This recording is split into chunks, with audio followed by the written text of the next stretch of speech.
새벽 2시 17분. 가평에 버려진 역사. 칠흑 같은 어둠을 뚫고 셔터가 눌렸습니다. 인화된 사진 속 선로 위를 걷는 내 여학생에 든 뒤로 귀한 형상이 포착됩니다. 피사체는 분명 넷이었으나 바닥에 드리운 그림자는 5이었습니다. 초대받지 않은 5번째 동행자. 그는 누구였을까요? 4년간 침묵 속에 잠겨있던 실종 미제 사건이 세상 밖으로 드러난 건 오직 이 한 장의 사진 때문이었습니다. 시계바늘을 1994년 3월 8일로 돌립니다. 김미영, 박수진, 이현주, 최은혜 4명의 여대생이 답사를 위해 가평 땅을 밟았습니다. 일정은 당일치기였고 목적은 평범했습니다. 그러나 돌아오는 열차에 그들은 탑승하지 않았습니다. 그로부터 4년 뒤 폐역 창고 구석에서 먼지 쌓인 필름 카메라가 발견됩니다. 그 안에 남겨진 마지막 컷은 사건의 양상을 뒤집어 놓았습니다. 사진은 무언의 증언을 하고 있었습니다. 그날 밤 누군가 그들의 뒤를 밟고 있었노라고. 더욱 서늘한 사실은 10년 전에도 동일한 장소에서 한 여학생이 증발했다는 점입니다. 유사한 패턴, 겹치는 장소, 그리고 비극적 결말. 단순한 우연의 일치였을까요? 아니면 치밀하게 계획된 연쇄 범죄의 일환이었을까요? 1990년대 당시 한국 사회에서 여성의 안전이란 밤늦게 다니지 말라는 개인 차원의 조심성에 의존할 뿐이었습니다. 수사당국은 단순 가출로 단정 지었고 언론은 치적 문제 따위에 무책임한 추측만 쏟아냈습니다. 그 차가운 방관 속에서 청춘들은 소리 없이 사라졌습니다. 30년을 묵혀온 진실을 끄집어낸 건 한 장의 낡은 사진이었습니다. 그날 밤의 진실과 5번째 그림자의 정체를 추적합니다. 기억하지 않으면 그들의 이름은 영원히 지워집니다. 이것은 실종의 재구성입니다. 1994년 3월 8일 화요일 오전 9시 30분 서울 성북구 소재 한립대학 신입생 오리엔테이션 준비를 위한 사전 답사팀이 꾸려집니다. 국문학과 3학년 김미영, 교육학과 2학년 박수진, 영문학과 2학년 이현주, 사회학과 2학년 최은혜. 선발된 4사람의 임무는 명료했습니다. 가평 인근 수련원을 방문해 300명 규모의 행사를 치르기에 시설이 적합한지 판단하는 것. 오전 11시 20분 청량리역 4사람은 무궁화호 열차에 몸을 실었습니다. 휴대폰이 보급되기 전 연락수단이라곤 삐삐와 공중전화가 전부였던 1994년의 흔한 여행 풍경이었습니다. 오후 1시 10분 가평역 플랫폼 영무원 김모 씨는 하차하던 4명을 또렷이 기억했습니다. 그중 최은혜의 목에는 필름 카메라가 걸려 있었습니다. 당시 대학생들에게 찰나를 기록할 수 있는 유일한 도구였습니다. 일회는 역 앞 3점에서 길을 묻고 버스 배차 시간을 확인했습니다. 오후 1시 30분 그들은 마을버스에 탑승해 수련원으로 이동합니다. 현장 점검은 순조롭게 진행되었습니다. 시설 관리인 정모 씨의 안내를 받아 약 2시간가량 강당과 숙소, 식당을 돌며 꼼꼼히 메모하고 셔터를 눌렀습니다. 균열은 오후 4시경 발생합니다. 관리인 정 씨는 수사 과정에서 이렇게 진술했습니다. 버스 정류장에서 기다리다가 갑자기 걸어가겠다고 하더군요. 가평역까지는 도보로 1시간 이상 소요되는 거리입니다.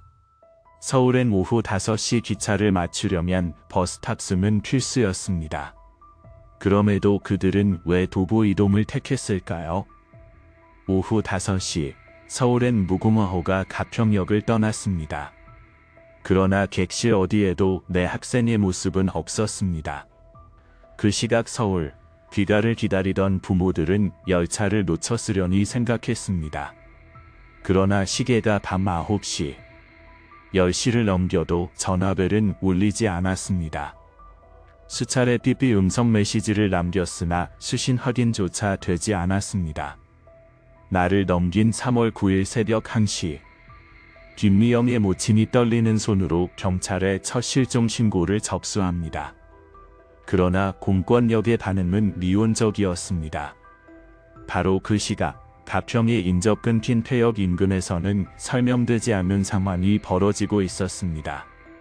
최은혜의 카메라가 새벽 2시 17분을 기록하며 마지막 촬영을 마쳤습니다.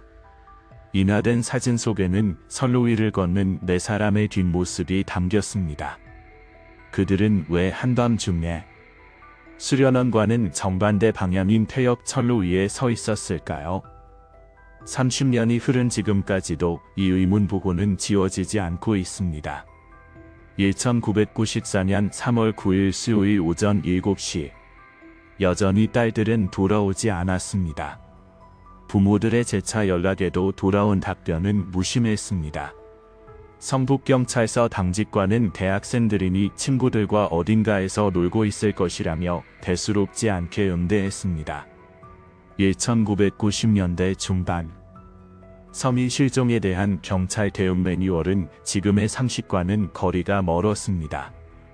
특히 여대생의 부재는 의례 자발적 가출로 치부되곤 했습니다. 답답함을 못 이긴 리엄이 붙인 김모 씨가 경찰서를 직접 찾았습니다. 그러나 담당 형사의 말은 가족들의 속을 한 번 더 뒤집어 놓았습니다. 4명이 함께라면 더 안전하지 않겠습니까? 며칠 더 기다려 보시죠. 당시 규정상 성인 가출인은 신고 후 72시간이 경과해야 공식 수사로 전환되는 것이 관행이었습니다. 3월 9일 저녁, 인내심이 바닥난 부모들은 직접 가평으로 향했습니다. 박수진의 모친과 이현주의 부친이 밤기차에 몸을 실었습니다. 가평역 역무원은 학생들의 도착 사실을 확인해 주었으나 역을 벗어난 이후의 동선은 오리무중이었습니다. 수련원 관리인의 진술은 오히려 의혹을 증폭시켰습니다. 버스를 안 타고 걸어서 내려가겠다고 했습니다. 하지만 가족들이 아는 김미영은 평소 체력이 몹시 약한 편이었습니다. 1시간 넘는 거리를, 그것도 해질녘에 도보로 주파하겠다고 나설 성정이 아니었습니다. 진술과 정황이 엇갈리는 지점, 바로 그곳에 진실의 파편이 묻혀 있을지도 모릅니다. 부모들의 절박한 발걸음은 그날 밤새도록 가평 시내 곳곳을 훑었습니다.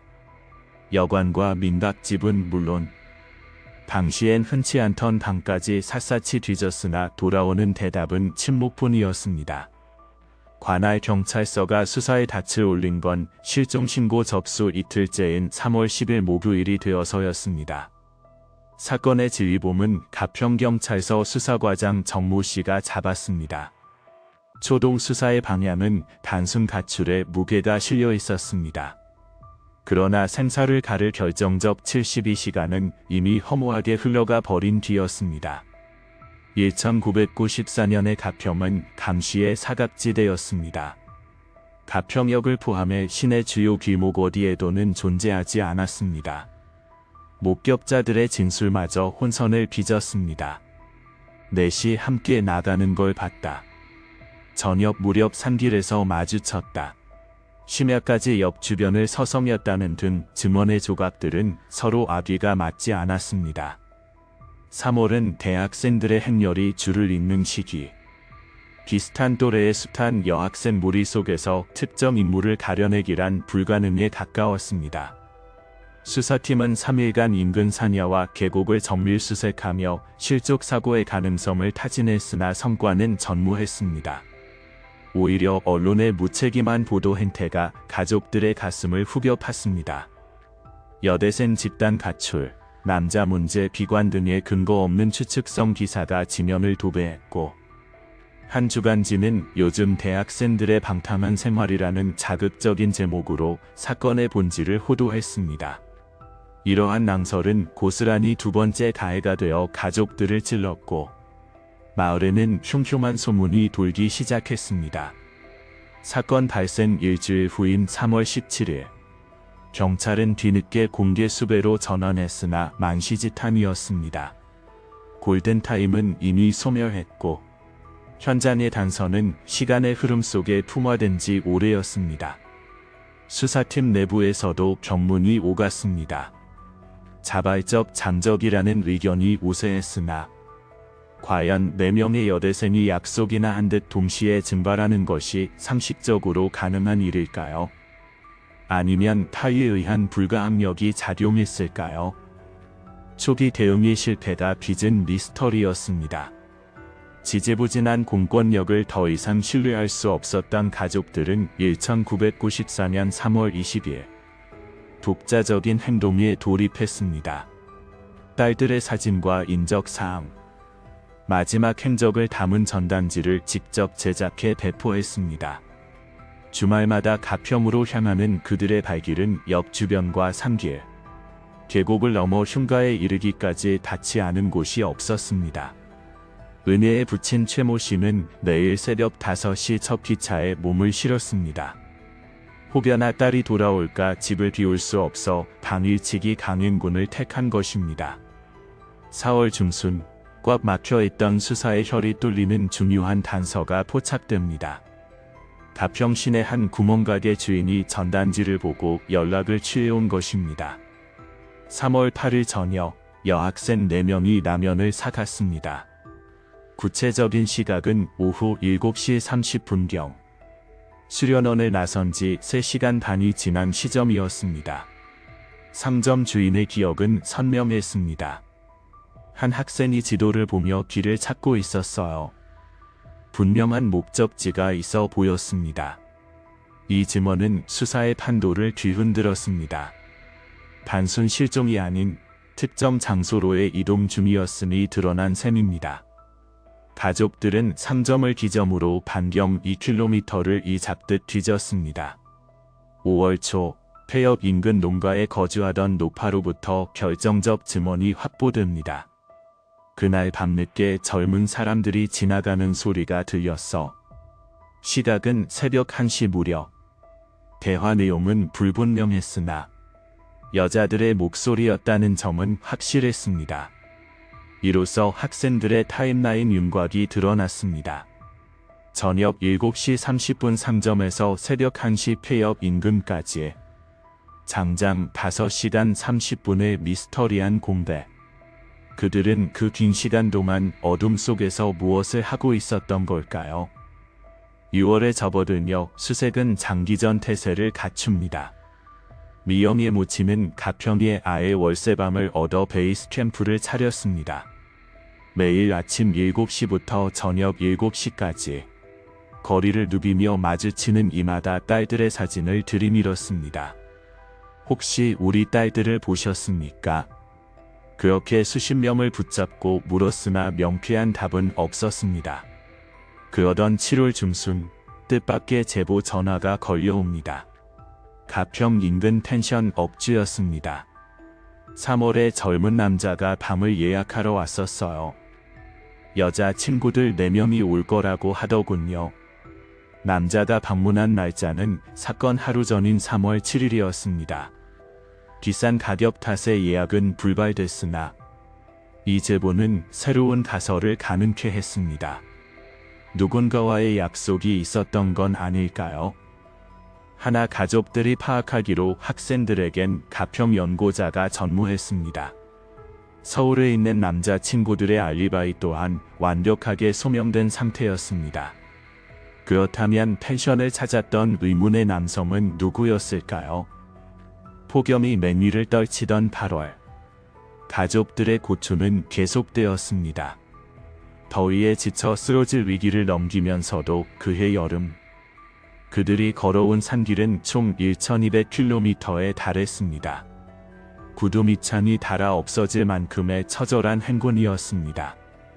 9월, 새 학기가 시작되었으나 강의실의 빈자리는 채워지지 않았습니다. 대학 측의 배려로 학적은 유지되었으나 결국 1년 후 제적 처리되는 기운을 맞습니다. 단풍이 산을 붉게 물들이던 10월, 수진의 모친이 삼길나무에 걸린 천조각을 발견했습니다. 딸이 입고 나갔던 재킷과 흡사한 색상의 심장이 내려앉았습니다. 이거 수진이 옷 같아요. 그러나 국과수 정밀 감식 결과 그것은 색깔만 비슷한 타인의 흔적이었습니다. 희망 고문과 절망의 롤러코스터는 겨울까지 이어졌습니다. 1994년 12월 31일 한 해의 마지막 날에도 가족들은 가평을 떠나지 못했습니다. 새해에는 꼭 아이들을 찾을 수 있을 거야. 서로를 다독이는 목소리는 떨렸습니다.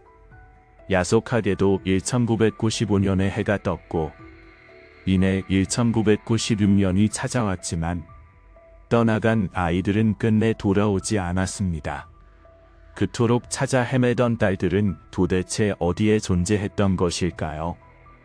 그리고 그들의 마지막 궤적에 끼어든 젊은 남자의 정체는 무엇이었을까요? 1995년 봄. 사건 발생 1년이 지났지만 수사는 늪에 빠진 듯 교착 상태를 벗어나지 못했습니다.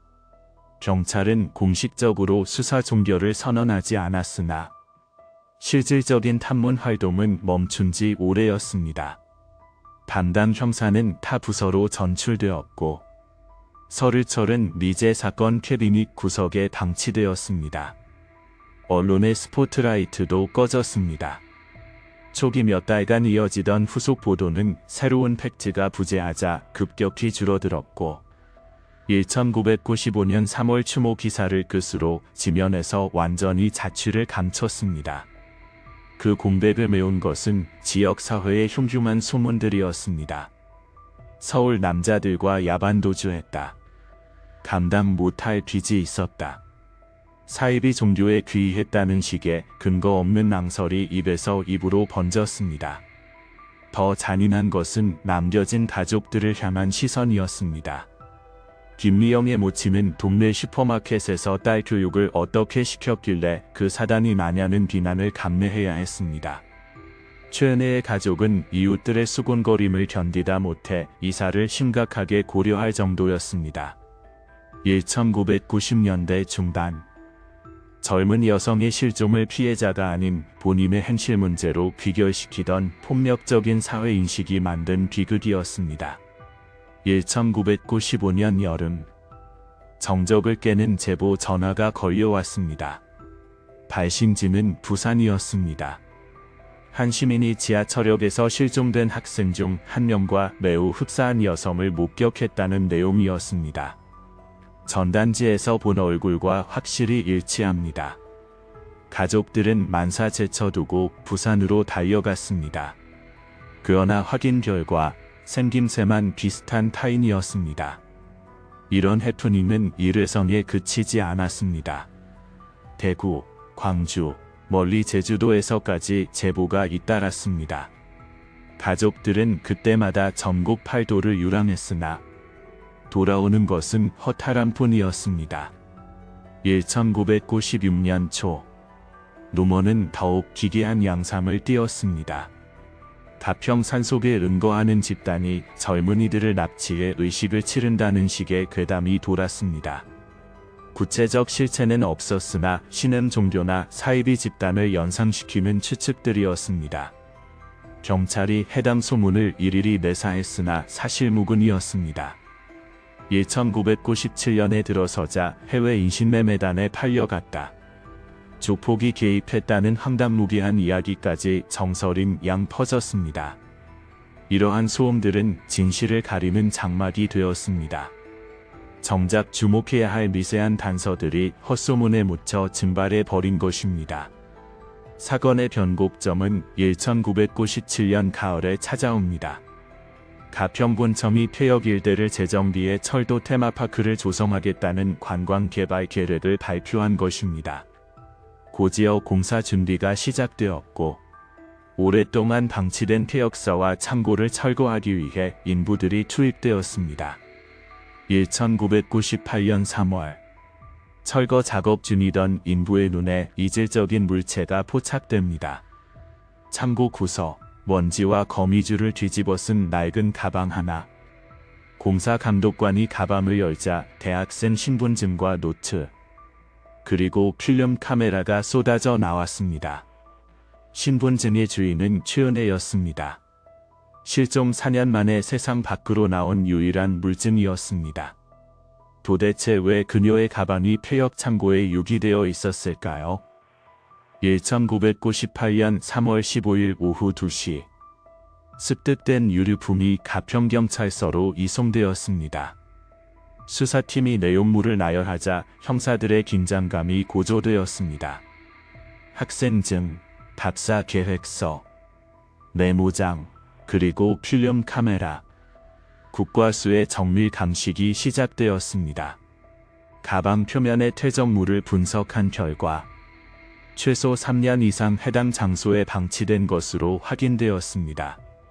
메모장에는 답사 당일의 동선이 꼼꼼히 기록되어 있었습니다. 마지막 엔트리는 3월 8일 오후 4시경. 시설 양호, 300명 수용 가능. 식당 3개소 확인. 수련원 답사를 마친 직후의 메모를 끝으로 펜은 멈춰 있었습니다. 스모킹 건은 필름 카메라였습니다. 국립과학수사연구원으로 보내진 카메라 내부에는 현상되지 않은 필름이 들어 있었습니다. 장기간 방치되었음에도 필름 상태는 비교적 양호했습니다. 인화 결과는 수사팀을 경악게 했습니다. 총 24장의 프레임 중 앞선 20장은 평범했습니다. 열차 내부, 가평역 앞 기념사진, 수련원 시설 등 답사 과정이 담겨 있었습니다.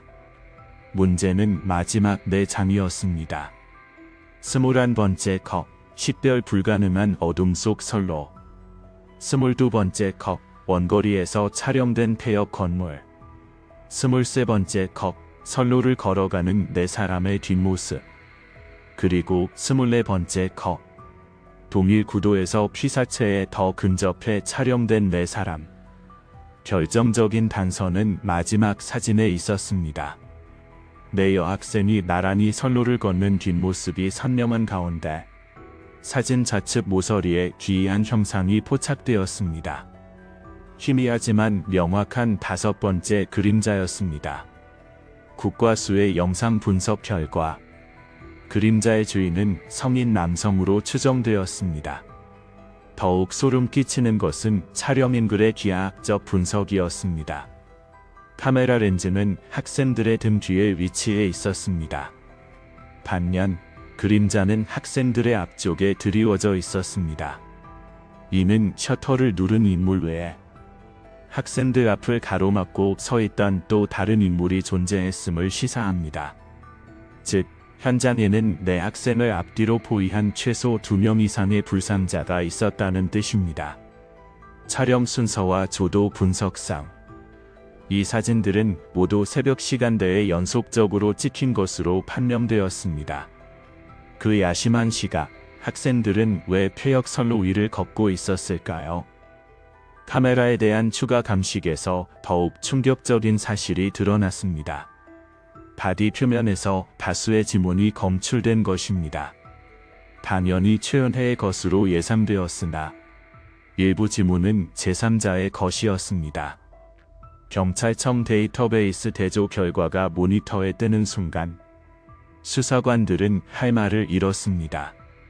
지문의 주인은 당시 가평 폐역 관리인이었던 50대 남성 박모 씨였습니다. 박 씨는 1985년부터 폐역 관리 업무를 맡아온 인물이었습니다. 주민들에게는 성실하고 과묵한 사람으로 평판이 나 있었습니다.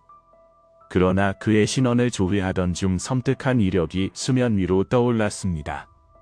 지금으로부터 10년 전인 1984년, 바로 이 가평 지역에서 또 다른 여대생 실종 사건이 발생했었다는 사실이었습니다. 당시 피해자는 홀로 여행길에 오른 21세의 여대생이었습니다.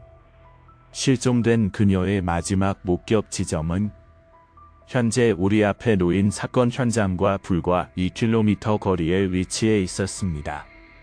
그 사건의 중심에도 박모 씨는 존재했습니다.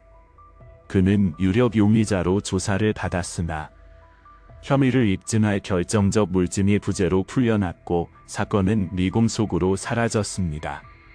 10년이라는 시차를 두고 동일한 장소에서 소름 끼치도록 유사한 패턴으로 발생한 두 개의 비극. 과연 이것을 단순한 우연의 일치라 부를 수 있을까요? 1998년 4월, 경찰은 박모 씨의 재소환을 결정합니다. 허나 죽음이 한 달 빨랐습니다. 그는 이미 한 달 전 지렴으로 세상을 등진 상태였습니다. 진실의 문턱에서 핵심 열쇠가 사라져 버린 것입니다. 카메라에 남은 마지막 컷이 가리키는 진실은 무엇이며 방 씨와 두 사건 사이에는 어떤 연결고리가 존재하는 걸까요? 1998년 5월, 핵심 용의자의 사망 이후 수사팀은 그의 궤적을 샅샅이 뒤지기 시작했습니다. 1949년생인 방 씨는 1980년부터 가평에 둥지를 트였습니다. 무집으로 전전하다 1985년에 폐역 관리인 자리를 얻은 것으로 파악되었습니다. 이웃들의 평가는 한결같았습니다. 말수가 적고 조용한 사람, 혼자 있는 걸 좋아하는 내성적인 성격. 그러나 표피를 벗겨내자 감춰진 이면이 드러났습니다. 그의 전 거주지였던 충청도 관할서에서 의외의 기록이 튀어나왔습니다. 1979년 성추행 혐의 피소 전력.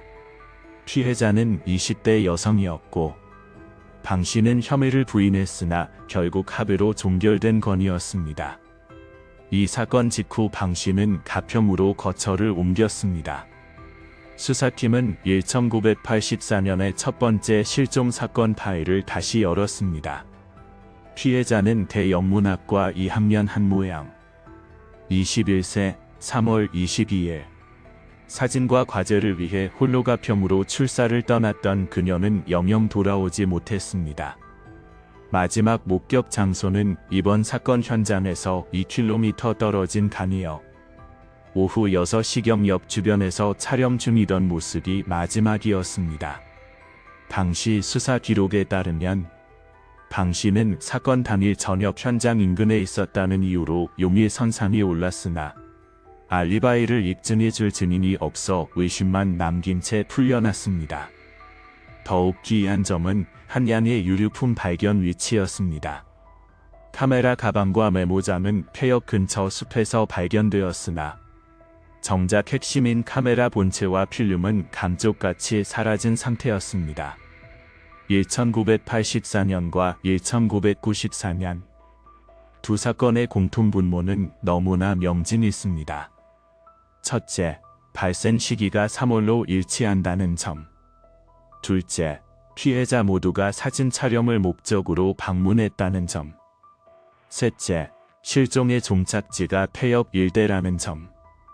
그리고 넷째, 두 사건의 교집합에 박모 씨가 존재한다는 사실입니다. 수사팀은 시계바늘을 더 뒤로 돌려보았습니다.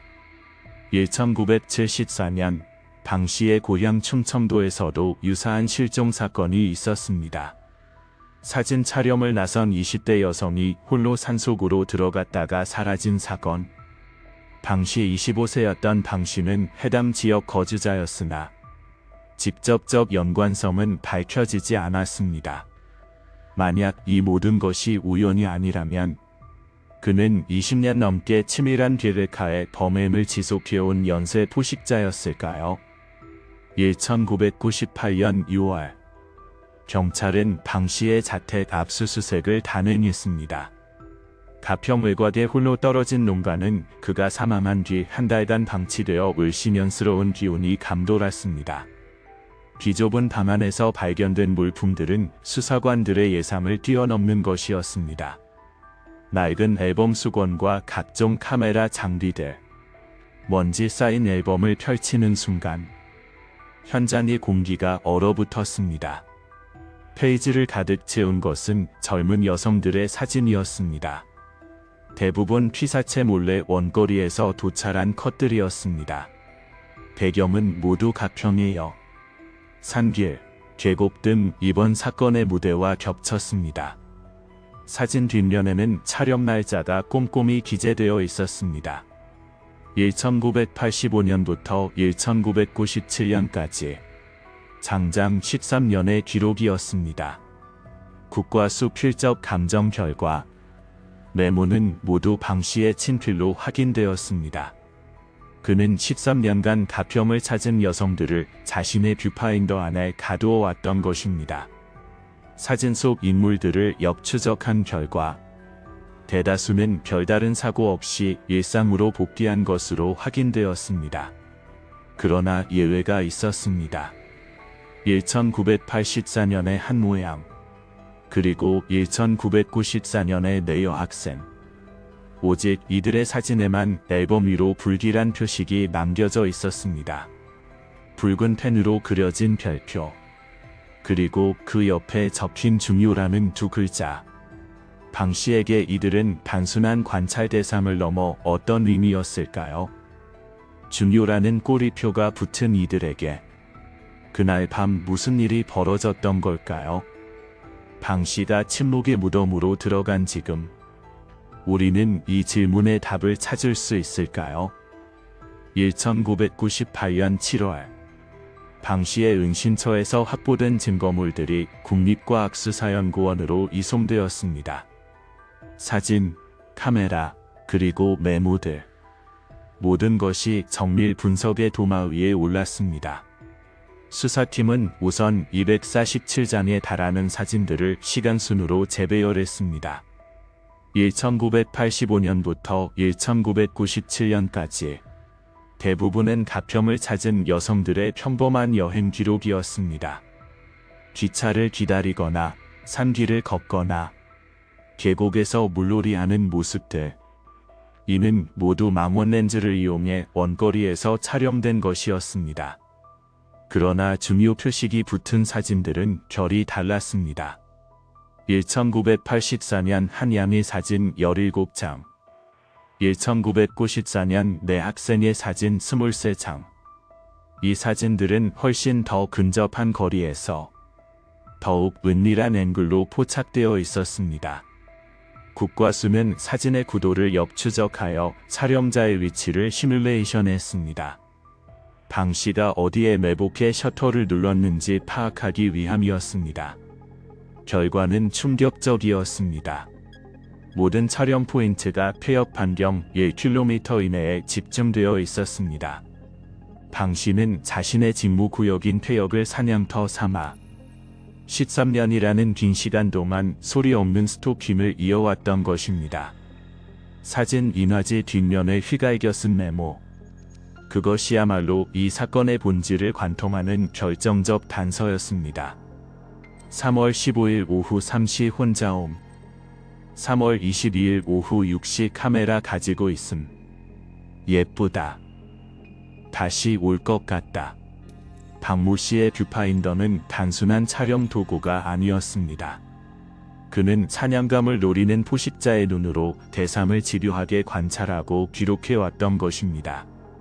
1984년 실종된 한 모양에 대한 메모는 더욱 구체적이고 노골적이었습니다. 3월 22일 혼자 왔었다. 사진학과 과제였다고 했다. 매우 예뻤다. 말을 걸어볼 걸 그랬다. 저녁까지 혼자 있었다. 그리고 이어지는 마지막 문장은 보는 이의 등을 서늘하게 만들었습니다. 좋은 기회였다. 1994년 사라진 네 여학생에 대한 기록 또한 소름 끼치는 데자뷰를 보여줍니다. 3월 8일 4명이 함께 왔었다. 밥 사온 대학생들이었다. 저녁에 돌아갈 예정이었다. 그러나 다음 줄에서 상황은 급변합니다. 하지만 계획이 바뀌었다. 그리고 마지막 문장. 모두 데려올 수 있었다.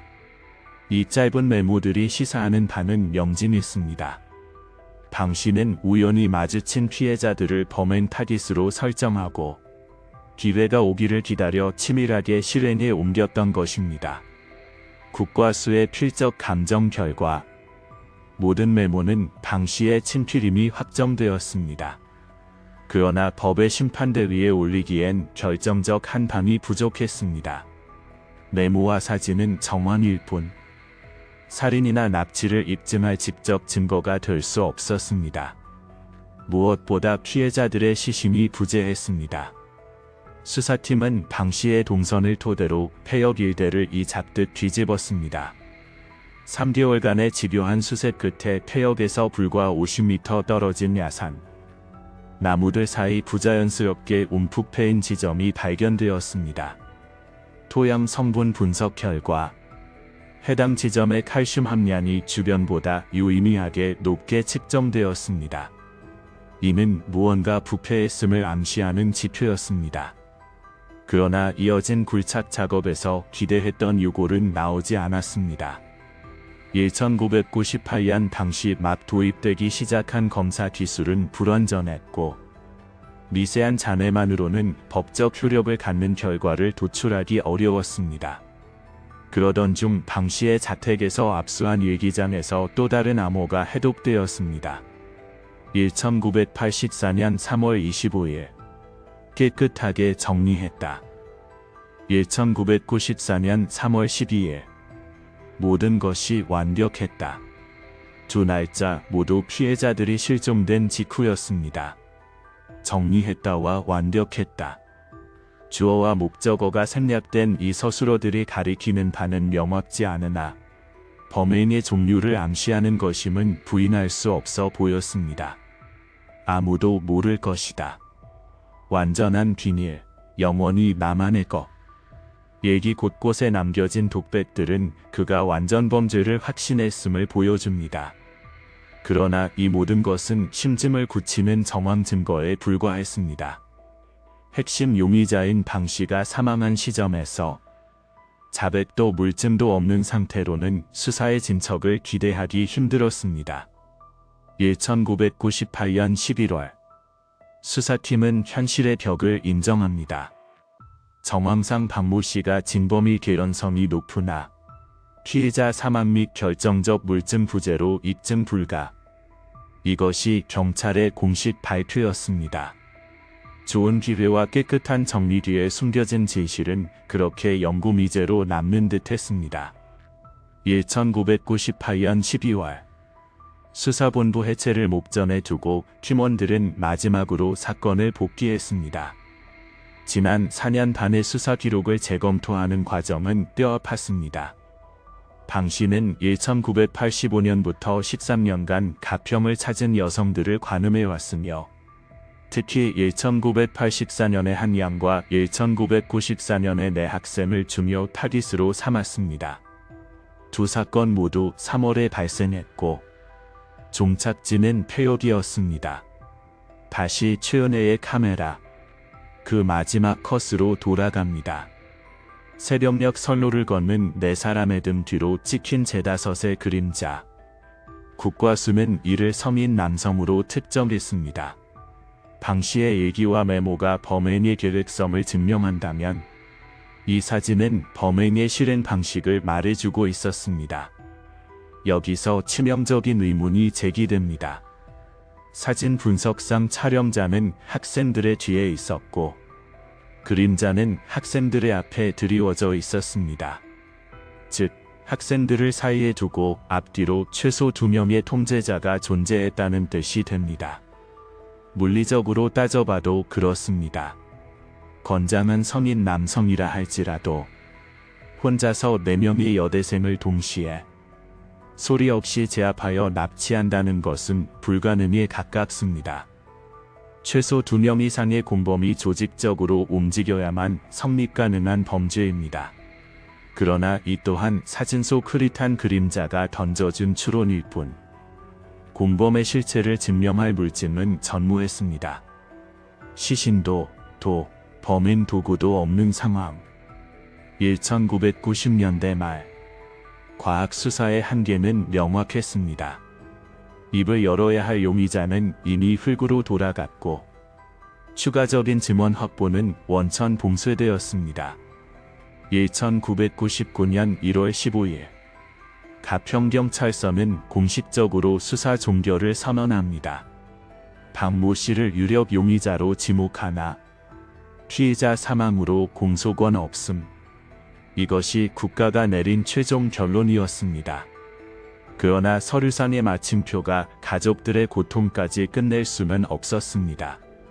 김미영의 모친은 2000년에도 2001년에도 가평 땅을 봐봤습니다. 혹시라도 우리가 놓친 아주 작은 단서라도 남아있지 않을까. 그 신락 같은 희망을 차마 놓지 못했기 때문입니다. 그러던 어느 날 심장을 뛰게 하는 제보가 날아들었습니다. 한 등산객이 폐역에서 1km 떨어진 계곡 깊은 곳에서 오래된 가방끈으로 보이는 물체를 목격했다는 것입니다. 가족들은 한달음에 현장으로 달려갔습니다. 떨리는 손으로 흙을 파내고 수풀을 헤쳤습니다.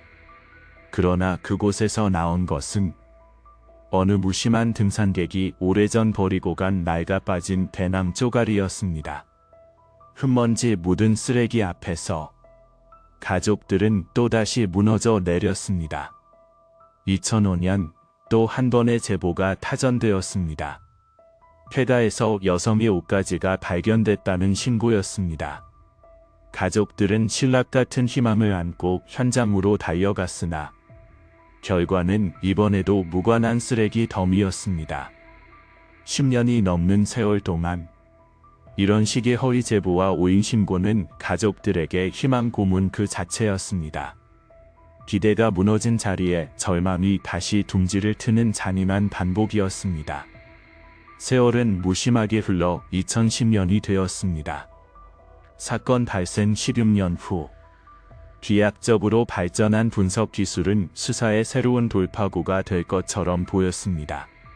가족들은 재수사를 강력히 탄원했습니다. 과학이 발전했으니 그 기술로 다시 한번 살펴봐 주십시오. 경찰은 증거물 보관실의 문을 다시 열었습니다. 박모 씨의 자택에서 압수했던 물품들, 그리고 최은혜의 필름 카메라가 다시 분석대 위에 올랐습니다. 그러나 16년이라는 물리적 시간은 너무나 길었습니다. 증거물들은 이미 산화되고 변질되어 유의미한를 추출하기 어려웠습니다. 더 치명적인 문제는 대조군이었습니다. 비교 대상이 될 피해자들의 원본 샘플이 존재하지 않았던 것입니다. 1994년 당시의 수사관행으로는 미래를 위해 생체 시료를 보관한다는 개념 자체가 희박했기 때문입니다. 기술은 준비되었으나 대조할 과거가 남아있지 않은 아이러니였습니다. 2014년 사건 발생 20주년. 그렇게 비극은 대중의 뇌리에서 서서히 잊혀갔습니다. 세상의 시계는 바쁘게 돌아갔지만 가족들은 여전히 1994년의 그 시간에 갇혀 있었습니다. 그리고 도래한 2024년 사건 발생 30주년. 유력 용의자 박모 씨가 사망한 지도 어느덧 26년이 흘렀습니다. 과연 박 씨가 진범이었을까요? 13년간 이어진 집요한 스토킹, 범행을 암시하는 일기장의 문구들, 시공간적으로 겹치는 사건의 정황들, 모든 화살표는 그를 가리키고 있었으나 법리적 확정은 불가능했습니다. 과학 수사의 한계와 시간이라는 벽 앞에서 진실은 영구미제라는 꼬리표를 달고 수수께끼로 남았습니다. 김미영, 박수진, 이현주, 최은혜. 4명의 청춘은 그날 이후 증발하듯 사라졌습니다. 도대체 그들에게 무슨 일이 있었던 걸까요? 우리는 언젠가 그 답을 찾을 수 있을까요? 30년이 지난 지금도 이 물음표는 마침표가 되지 못한 채 우리 곁을 부유하고 있습니다. 2024년 3월 8일 사건 발생 30년이 되는 날이었습니다. 김미영의 모친은 이제 80을 넘긴 노구가 되었지만 올해도 어김없이 가평을 찾았습니다. 딸이 마지막으로 걸었을 그 뒤를 밟으며 30년 전의 공기를 되살립니다. 아이들이 살아있다면 지금쯤 50을 넘겼을 텐데 노무의 기억 속 딸은 여전히 이 시체의 앳된 얼굴로 멈춰 있습니다. 박수진의 부친은 5년 전 한 많은 생을 마감했습니다. 눈을 감는 순간까지 딸의 귀환을 기다렸으나 끝내 재련은 이루어지지 않았습니다. 그가 남긴 낡은 일기장에는 매일 같은 문장이 적혀 있었습니다. 수진아, 너를 찾을 때까지 아빠는 기다린다. 이현주의 모친은 치매를 앓고 있습니다. 기억이 모래성처럼 허물어지는 와중에도 딸의 이름 세 글자만큼은 선명하게 붙들고 있습니다. 요양원 창가에 앉아 그녀는 습관처럼 중얼거립니다. 현주가 학교에서 돌아올 시간인데. 최은혜의 모친 역시 딸이 현관문을 나서며 지었던 마지막 미소를 붙잡고 하루하루를 버텨내고 있습니다. 이 사건이 한국 사회에 남긴 유산은 작지 않습니다. 1994년 당시 경찰의 안일한 대응은 뼈아픈 반면교사가 되었습니다. 서미 실종은 72시간 경과 후 수사라는 낡은 매뉴얼은 폐기되었고 신고 즉시 위치 추적과 수색만이 가동되는 시스템이 구축되었습니다. 폐역이나 공과 같은 오범지대에 대한 안전관리도 강화되었습니다. 설치가 의무화되고 정기적인 치안 점검이 루틴으로 자리 잡았습니다. 무엇보다 여성 안전을 바라보는 패러다임이 변화했습니다. 밤늦게 다니지 말라는 개인의 조심을 강요하던 시대에서 사회 시스템이 안전을 담보해야 한다는 공공의 책임론으로 인식이 확장되었습니다.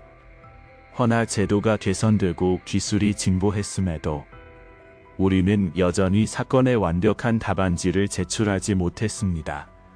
박모 씨의 단독 범행이었는지, 재해 공범이 존재했는지, 아니면 우리가 상상조차 못한 또 다른 진실이 있는지, 이 질문들에 대한 명쾌한 해답은 어쩌면 영원히 침묵 속에 묻힐지도 모릅니다. 그러나 우리가 할 수 있는, 아니 해야만 하는 일이 남았습니다.